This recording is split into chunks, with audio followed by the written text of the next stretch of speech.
l'éco-construction, c'est tout type de construction qui respecte son environnement durant toutes les phases de la construction du projet et aussi de la phase après utilisation même de la construction. Donc, quand je parle de toutes les phases de la construction, il y a la phase de conception du projet, il y a la phase de mise en œuvre du projet, il y a la phase d'utilisation de la construction et il y a la phase de démolition.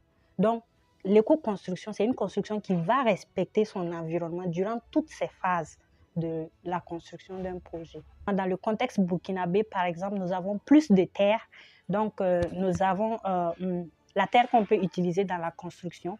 Il y a aussi la brique de latérite taillée qu'on appelle BLT, les briques rouges qu'on retrouve beaucoup plus dans la zone du sud-ouest et dans la zone de Tutsiana en allant vers Banfora. Donc ça, c'est le BLT en langue courante qu'on a l'habitude d'appeler.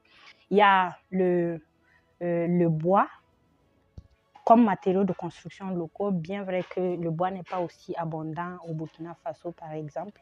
Il y a le bambou. Bon, quand on parle du bois, on parle aussi à côté du bambou parce que c'est une plante un peu qui se différencie du bois. Il y a les pierres.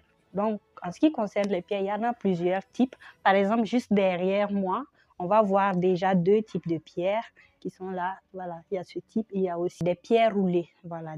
On peut utiliser les matériaux locaux dans tout type de bâtiment, que ce soit des bâtiments à un niveau ou à plusieurs niveaux. On peut utiliser les matériaux locaux dans la construction, que ce soit la pierre, que ce soit la terre, que ce soit le bois. Les constructions avec ces matériaux nous permettent aussi d'économiser en chaleur à l'intérieur des bâtiments.